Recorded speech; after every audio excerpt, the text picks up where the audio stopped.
Once the whole planet was a desert, one giant continent baked dry from coast to coast.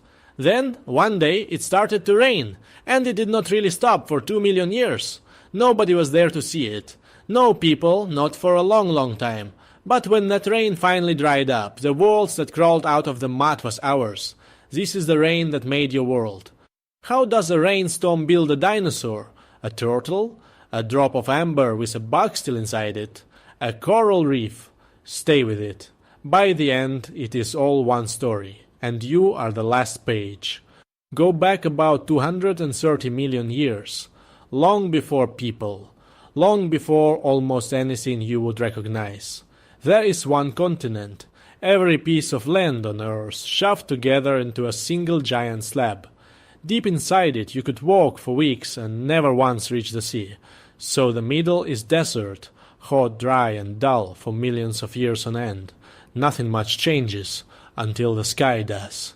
The rain comes and the rain stays. Now not one endless shower. That part is a myth. It fell in long spells, on and off, across a stretch that lasted maybe 1 to 2 million years. But over all that time the old bone-dry world was simply gone. Deserts turned green. Rivers ran where there had never been rivers. And here is the eerie part. Rock from this exact moment, dug up all over the planet, suddenly carries the mark of water. Every continent wet at the same time. Something had turned the tap on for the entire Earth. So what was it? This. Far off near the coast of what would one day become North America, the ground split open.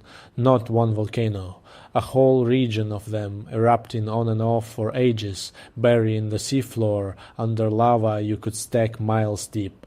We call it Rangelia, and it burped up a staggering amount of carbon. Picture every car and factory you can imagine, then forget them. This was more poured into the sky over thousands of years. The planet heated up, not a little, enough to break the weather, and warm air holds more water, so the hotter it got, the harder it rained. A planet-sized rain machine switched on and left running. But rain like that arrives with a bill. Because heat that fast is a shock, and down in the sea things began to die. Reefs bleached and crumbled, whole families of animals, coiled shells called ammonites, delicate sea lilies, just vanished. By the time the water settled, about a third of the animal groups in the ocean were gone. 1 in 3 wiped off the board. It was, very quietly, one of the great die-offs in the story of life. But a die-off does one other thing. It clears the stage, and this one cleared it for somebody brand new. For most of this world, the rulers were not dinosaurs. They were the crocodiles' cousins, big armored reptiles that owned the land, next to fat plant-eaters you have never heard of. When the climate lurched, a lot of them could not hang on, and all at once there were empty jobs everywhere. Whole ways of living suddenly up for grabs. Waiting off to the side, small and rare and easy to miss, was one group nobody would have put their money on. Dinosaurs. Before the rain, they were extras. Count 100 footprints pressed into the mud from before, and maybe 5 belonged to a dinosaur. The rest belonged to somebody else entirely. Then look at the mud from just after the rain, and it flips. Now almost every truck is a dinosaur. In a geological blink, they went from rare to running the planet, and they would run it for the next 150 million years. Did the rain cause that? Honestly, nobody can prove it. Careful scientists say only that the timing lines up. But it is a hard thing to shrug off. Rare before, everywhere after, and dinosaurs were not the only ones who walked out of that rain brand new. Look at who else clocks in, right in the same wet window. The first turtles, shell and all. The first real ancestors of modern crocodiles. Early cousins of every lizard and snake alive today. And, tiny and scurrying underfoot, hard to even notice, the first little ancestors of mammals, which means the first little ancestors of you. The whole cast of the world you live in, more or less, sciencing during the rain. But it was not only the animals that changed. Look up at the trees. The forests filled with a new kind of tree. The ancestors of the pines and firs standing on your street right now first spread while the world was wet, and those trees bled sap, which is why this rainy stretch left behind something small and perfect. the first real ember.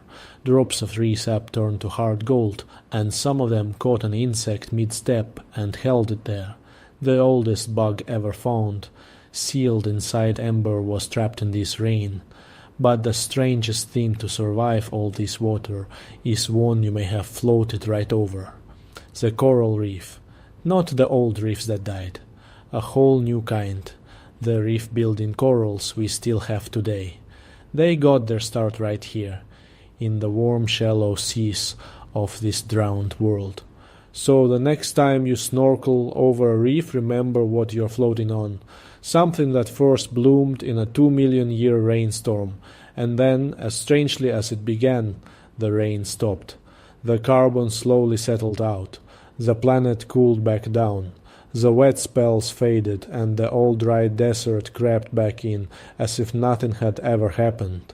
Except everything had happened, because the new tenants did not live when the rain did.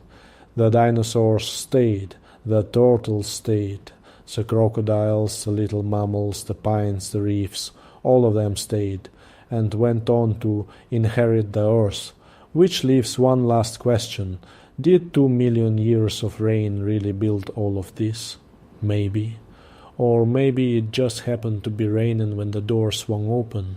Nobody will promise you more than that, but stand back and look at the guest list. Dinosaurs who turned into birds, crocodiles, turtles, the pine tree on your street, the reef you snorkel, and one small warm-blooded thing that would, in the end, become you. Almost every character in the story of your world steps on stage in the same short act, and the stage was soaking wet. Once the whole planet was a desert, then it rained for 2 million years, and the world that crawled out of the mud was ours. Next mystery, the volcano that once deleted an entire summer.